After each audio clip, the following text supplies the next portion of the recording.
2023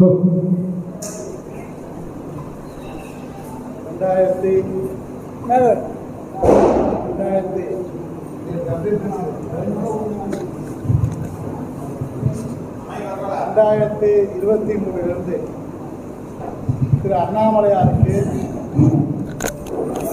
பகுதியிலிருந்து கொடையெடுத்து கொண்டு பாத யாத்திரையாக எப்படி திருப்பதி கொடையெடுத்து ஆர் கோபால்ஜி செல்கிறாரோ அதே போல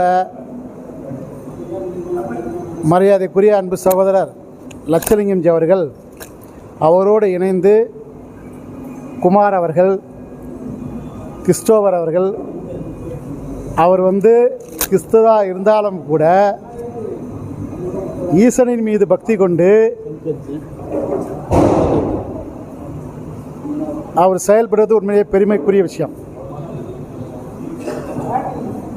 இந்த நிகழ்ச்சிக்கு வருகை புரிந்திருக்கக்கூடிய மரியாதைக்குரிய மதிப்புக்குரிய வேப்பம்பட்டு ராஜேஸ்வரி அம்மாள் அவர்களுக்கும், மரியாதைக்குரிய பக்தோச்சலம் அவர்களுக்கும், இந்த மண்டபத்தினுடைய உரிமையாளர் சீனிவாசன் அவர்களுக்கும், சங்கர்ஜி அவர்களுக்கும், இங்கு இருக்கக்கூடிய அனைத்து பெரியவர்களுக்கும் என்னுடைய மரியாதைக்குரிய வணக்கத்தை தெரிவித்துக் கொள்கிறேன். நான் ஒரு வழக்கறிஞேஸ்வரர் அப்படின்ற ஈஸ்வரனே இருக்கார், சாமிகளுக்கு தெரியும். திருவண்ணாமலையுடைய வரலாறு உங்களுக்கு தெரியும், அது என்ன மாதிரி சாமி அப்படின்ட்டு. ராமேஸ்வரம் எப்படின்றது உங்களுக்கு தெரியும்.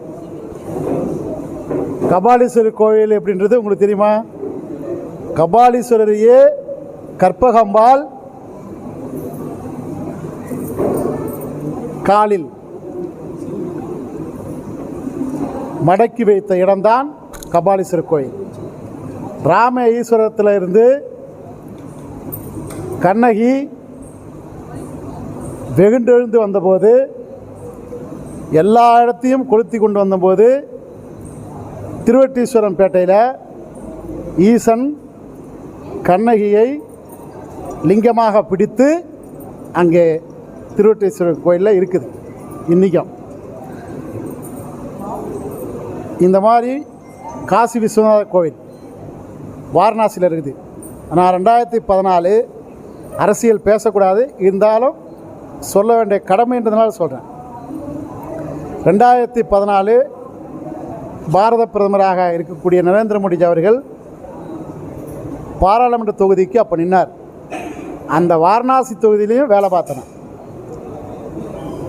காசி விஸ்வநாதர் கோயிலில் பொன்ராதாகிருஷ்ணஜி அனுமதியோடு அந்த லிங்கத்துக்கு அபிஷேகம் செய்து உங்கள் மூலியமாக புண்ணியம் பெற்றவன். அதே மாதிரி பல கோவில்கள் நான் வாரம் 3 கோயிலுக்கு தவறாமல் போவேன். 1 ராகவேந்திரர் கோவில், 2 கபாலீஸ்வரர் கோயில், 3 பாசாதி கோயில். இந்த மாதிரி கோயில்களுக்கு நான் வாரம் தொடர்ந்து போகக்கூடியதான். ஆன்மீகத்தின் மீது எனக்கு ஈடுபாடு அதிகம். நான் முதல்ல வணங்குவதே ஒரு கடவுளை, அது திருச்சூர் கடவுள், சாமிகளுக்கு தெரியும். இந்த மாதிரி நாம் உலகத்திலேயே, இது ஈசனுடைய நிகழ்ச்சியாக இருந்தாலும் கூட, உலகத்திலேயே மிக மிக செல்வம் பெற்ற கோவில் இருக்குது என்று சொன்னால் அது இந்த திருநாட்டில் தான், இந்திய நாட்டில் தான்.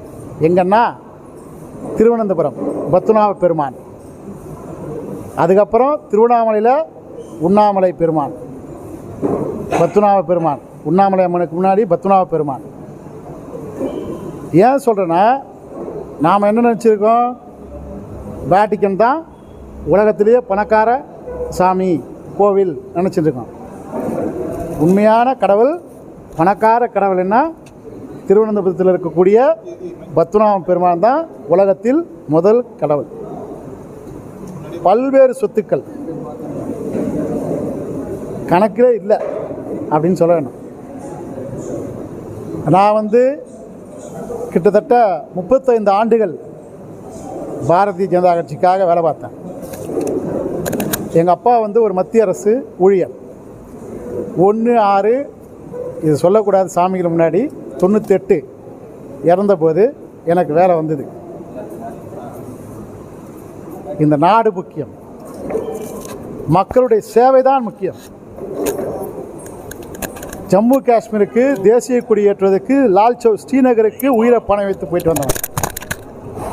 உயிர் போகும் தெரியும். எங்கள் அம்மா அழுதாங்க இலாகரன் சார்கிட்ட. 1992 லால் சௌக் ஸ்ரீநகரில் கொடி ஏற்றணும்னு சொன்னபோது ஏற்றினால், தேசிய கொடி ஏற்றினால் 3 லட்ச ரூபாக ஒரு இந்துவுக்கு தருகிறேன் என்று சொன்னது யார் என்பது உங்களுக்கு தெரியும். ஆனாலும் அதற்கு உயிர் போகும் தெரிந்திருந்தும் நான் சென்று வந்தவன். ஜம்மு காஷ்மீரில் எங்களை இராணுவம் கைது செய்யப்பட்டு 2 நாட்கள் சாப்பாட்டுக்கு வழி இல்லாமல் இருந்தோம், தங்குவதுக்கு வழி இல்லை. அங்கே அனுமதிச்சாது டாக்டர் முரளி மனோகர் ஜோஷி இந்தியா நாட்டில் இருக்கிற எல்லா மாநிலத்துடைய தலைவர்களை ஃப்ளைட்டில் கூட்டின்னு போய் அந்த லால் சௌக் ஸ்ரீநகரில் தேசிய கொடி ஏற்றினாங்க. அப்பவும் பாம்பு போட்டாங்க. அதையும் காப்பாற்றுறது நம்முடைய ஆர்மி. இன்றைக்கி காஷ்மீருடைய நிலைமை என்ன? நம்ம கையில். நான் அந்த வரலாறுலாம் சொன்ன ரொம்ப நேரம் பேசணும். நான் வந்து 1 மணி நேரம் 1.5 மணி நேரம் பேசக்கூடிய ஆள். அப்படி தான் நான் வாழ்க்கை தோணுனேன். மத்திய அரசு வேலை எனக்கு பெருசாக தெரியல, எனக்கு தேவையில்லை. இந்த நாடு முக்கியம், இந்த நாட்டு மக்கள் முக்கியம். தெய்வத்தின் மீது அவ்வளோ பற்று கொண்டவர் நம்முடைய பாரத பிரதமர் நரேந்திர மோடி அவர்கள். எதற்காக அதை சொல்கிறேன்னு சொன்னால், அவரால் தான் இந்த நாடு காப்பாற்றப்பட்டிருக்கிறது, இல்லைனா இல்லை. எனக்கு வாய்ப்பளித்த அத்தனை சகோதரர்களுக்கும் என்னுடைய பணிவான வணக்கத்தையும் நன்றியும் தெரிவித்து விடைபெறுகிறேன். நன்றி, வணக்கம்.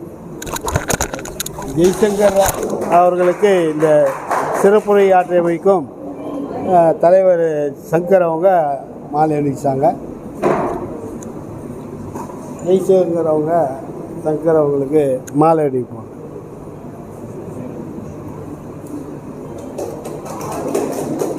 நம்ம பகுதியிலிருந்து வந்திருக்கோம், அதனால் அவங்கள வரலாம். என்னப்பா அவங்களுக்கெல்லாம் கொடுக்கணும் இல்லை, ஒன்றும் இல்லை.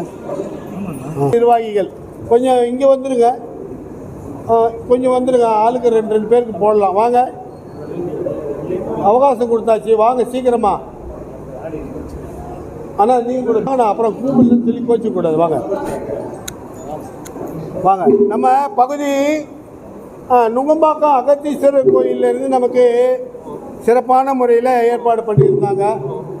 பழனி அண்ணா விமல் சந்த் அவங்களுக்கு நம்ம தலைவர் அவங்க இல்லை செஞ்சு வாங்க, அப்படியே 3 நிர்வாகியை போடலாம். வாங்க, அவங்களுக்கு இந்த மரியாதையை பண்ணுறோம். ரொம்ப சிறப்பாக நடத்தி கொடுத்த, அடுத்த வருஷம் அவங்க இன்னும் நிறைய பண்ணணும் அப்படின்னு சொல்லி இன்னும் பண்ணுறோம். அவங்களுக்கு போடுங்க ஜி. விமல் சந்த்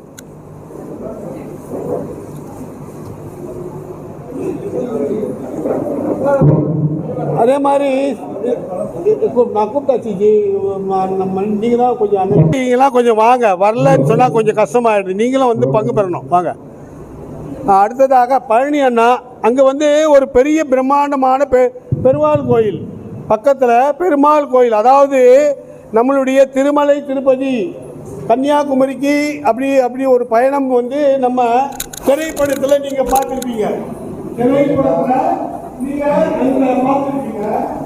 அந்த படத்துக்குள்ளான திரு வெங்கடேஷ்